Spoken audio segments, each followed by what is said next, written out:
Hola, bienvenidos a Líderes. Soy Carlos Sanabria, hoy desde Bogotá, Colombia, con la escritora colombiana Piedad Bonet. Piedad Bonet es una de las escritoras más aclamadas de Colombia. Es dramaturga, novelista, columnista, poeta y madre.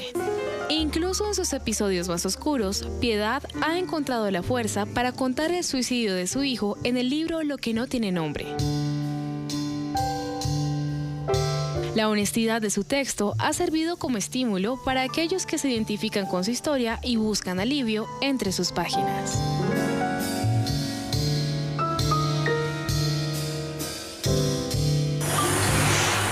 Piedad, gracias por estar con nosotros en Líderes. Bienvenida. Gracias. Y te tenemos aquí porque creemos que los líderes transforman sus vidas, transforman realidades, y precisamente lo que ha sido tu vida es un ejemplo de eso, de una transformación después de perder a un hijo hace 7 años. ¿Quién es hoy Piedad Bonet? Bueno, primero, gracias por esa designación de líder. ¿Y hoy quién soy? Soy la misma y soy, por supuesto, muy distinta de esa que era hace 7 años. Digamos, soy la misma escritora, con la misma pasión, con la misma disciplina, porque creo que siempre he trabajado tremendamente. Yo ya no soy profesora universitaria, estoy dedicada totalmente a mi tarea de escribir. Ahora viajo más, doy más charlas, tal vez me veo mucho más con el público, pero también me doy más cosas a mí misma. Tal vez porque he llegado a una edad en que comprendo que es necesario parar un poquito, ¿sí? Y descansar también a veces un poquito más. Y llegamos a este punto porque Piedad es la autora de un libro que salió en el año 2013 que se llama Lo que no tiene nombre, y que relata todas estas vivencias que ocurrieron en el momento en el cual Piedad se entera que Daniel, su hijo, se suicida. ¿Cómo fue llevar a las palabras eso que no tiene nombre? Bueno, eso tiene un antecedente y es 10 años de enfermedad de Daniel, que tenía una enfermedad mental, pero que era un muchacho con una vida completamente útil. Terminó su carrera en la universidad, fue profesor durante un tiempo, ganó una beca en la Universidad de Columbia. Entonces vivíamos en dos realidades, ¿no? En una realidad aparentemente de normalidad y en una especie de tensión y dolor profundo de la familia y de él mismo, ¿no? Pero cargados de mucha esperanza. En el momento en que Daniel se suicida, lo primero que sucede es que yo acepto que él tomó esa decisión como una salida para un sufrimiento inmenso. El haber aceptado desde siempre esa decisión, desde el primer momento, yo creo que fue un alivio para mí, una reconciliación con esa muerte. E inmediatamente la pulsión de escribir vino muy, muy pronto, y comencé esa tarea que fue vertiginosa en relación con lo que yo ocupo para escribir un libro, que son 2, 3, 4 años, ¿sí? Esto lo escribí en 7, 8 meses. Y también encuentro en lo que nos estás diciendo que es enfrentarse a un momento en el cual estás aceptando la decisión de un hijo para salir de un momento difícil, pero también el dolor de perderlo, el dolor de su partida. Sí, la aceptación sosiega, pero el dolor está siempre ahí. Y fue muy doloroso escribir ese libro, porque fue recordar cómo era Daniel, momentos muy dolorosos de esa vida, pequeñas escenas que venían a mi cabeza y algunas muy tremendas en relación con la muerte misma. Nada más para una mamá imaginarse cómo su muchacho se está tirando de un 6º piso. Esa sola imagen es tremendamente perturbadora y no lo abandona uno nunca, ¿sí? También qué pensó en esos momentos. Yo hablé el día anterior por la noche y él me dijo, gracias por todo, mamá. Darme cuenta de que eso era una despedida, de que él de alguna manera tenía una conciencia de que ya había escogido ese camino. Sí, fue un libro que se escribió con muchas lágrimas y también con un freno puesto a esas lágrimas. Y encuentro también en las palabras de Piedad un espacio para la sanación. ¿Las letras, el escribir sana? Siempre pensé que la escritura sana. Y yo comencé a escribir a los 12, 13 años para sanarme, porque yo era una niña que me sentía muy inadecuada en el mundo. Siempre he sentido, como creo que casi todos los artistas y los escritores, una brecha entre mi propia vida y la realidad. En la adolescencia me sirvió mucho escribir, siempre me ha servido un poquito para sostenerme y para de pronto no claudicar frente a ciertas durezas.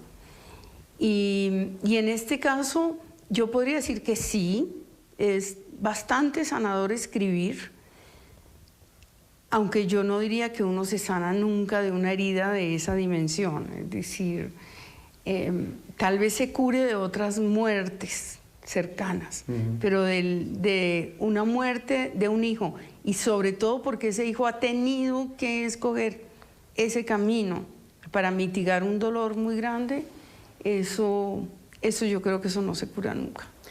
Vamos en este momento a hacer una pausa. Estamos con Piedad Bonet y yo quisiera que habláramos en el siguiente segmento sobre la gente cuando se encuentra con esta historia y cuando se ve reflejada en su historia, ¿qué le dice? Eso será al regreso.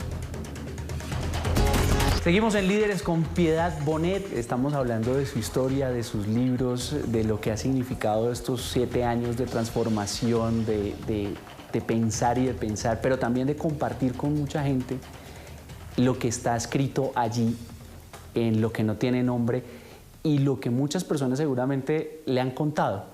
Cuando usted se encuentra con esas personas, ¿qué le dicen?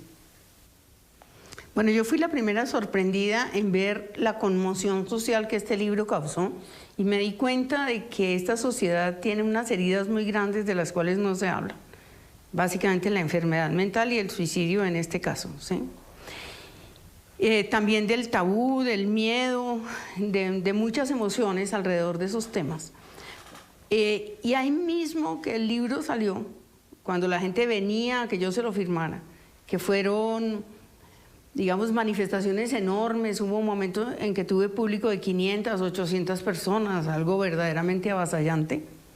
A esa sola presencia se unía otra cosa muy dolorosa, y las miles de historias que he tenido que oír desde entonces.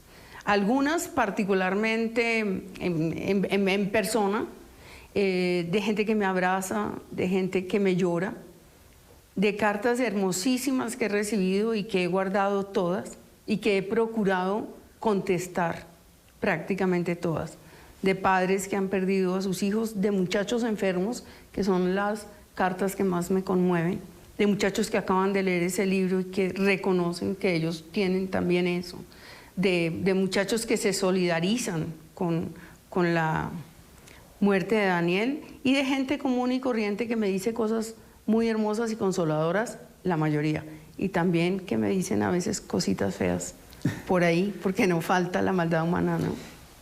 Esa es la misión de Piedad Bonet en su vida, transmitir este mensaje, conectar con esas personas. ¿Lo ha visto así?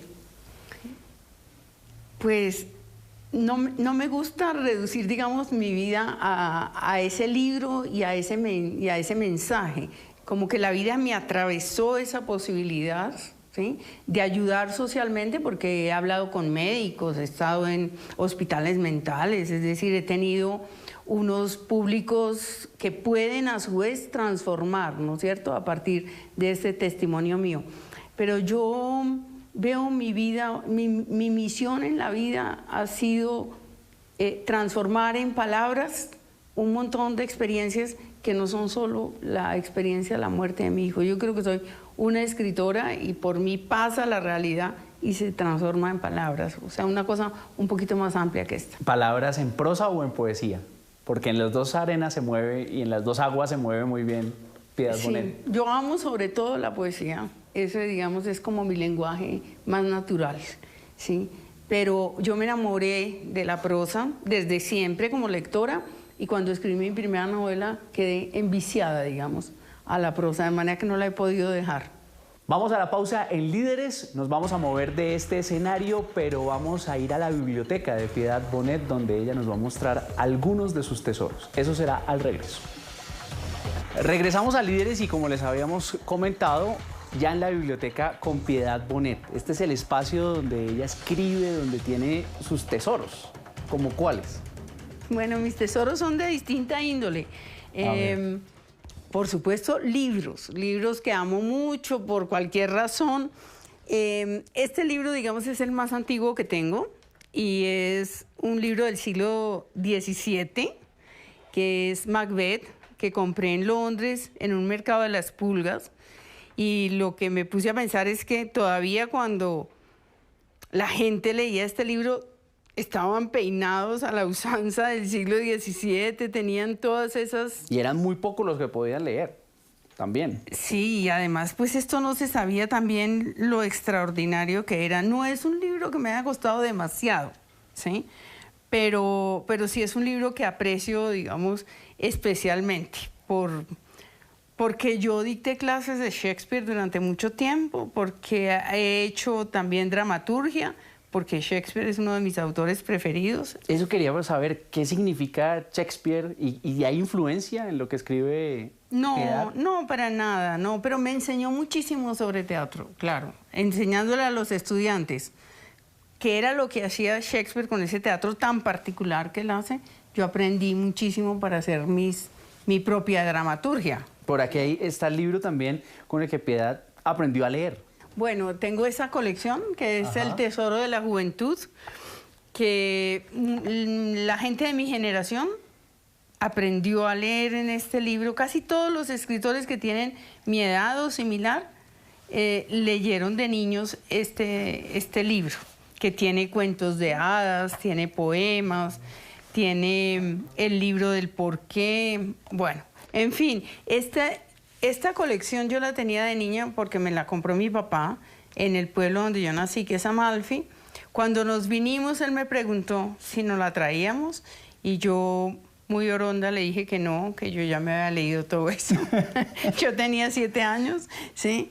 Y luego me quedó esa nostalgia profunda y en el Parque de la Independencia una vez hicieron una venta de libros viejos. Yo era una estudiante de 20 y pico de años.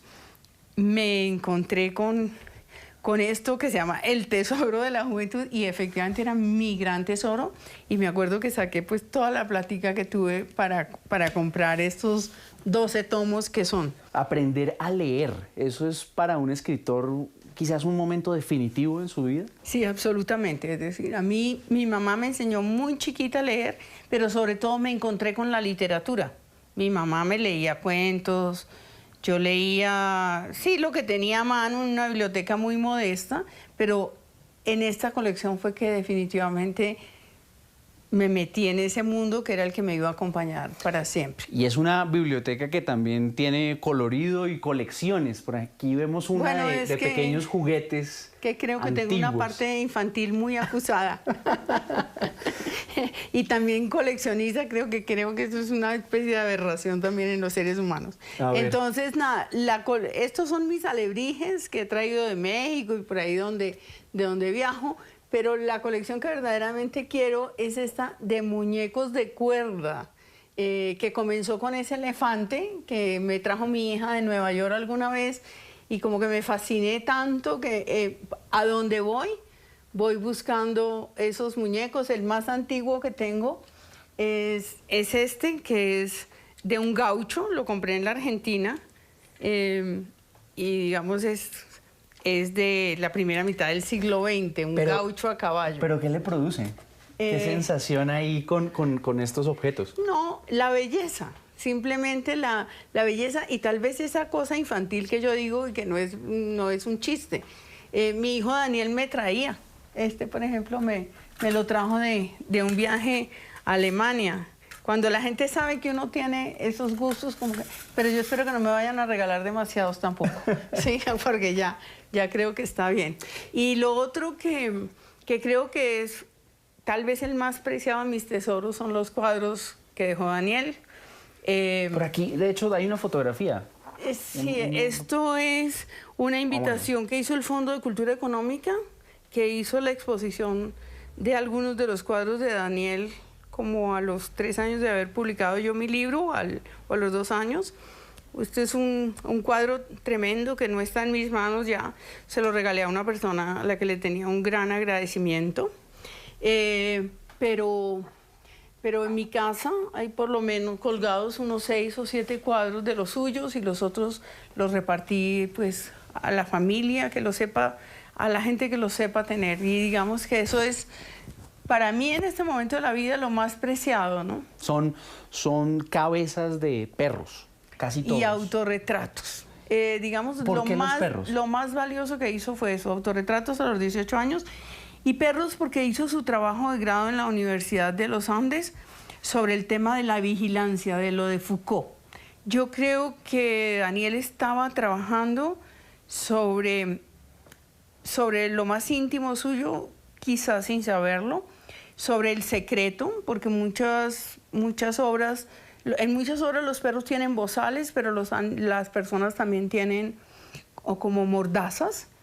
Y también hay una cosa del peligro. Siempre pensamos que la enfermedad mental entraña peligro, tenemos esa idea, y también la tremenda desdicha del perro que está, digamos, controlado y que no puede manifestarse totalmente. Yo creo que hay una cosa muy honda y muy dolorosa. Los autorretratos también son cuadros muy dolorosos de cuando él empezó a descubrir su enfermedad, y fueron cuadros que tuvo guardados como en una especie de secreto y que yo descubrí la mayoría a la hora de su muerte. También este es el espacio en el que Piedad Bonet se sienta a escribir. ¿Y qué necesita? ¿Qué magia ocurre aquí para poder comenzar a fluir frente al teclado, frente a la pantalla? ¿Cómo es el ambiente? Yo lo que necesito primero es tiempo por delante. Mi tacita de té, porque yo tomo té de 2 a 5 de la tarde, estoy tomando permanentemente té. Estar con un atavío que me sea... Relajado. Suelta. Sí. Y cierto silencio. No voy a decir que yo tenga que... Porque cuando tenía mis hijos, yo me habitué a escribir con un ruido de fondo.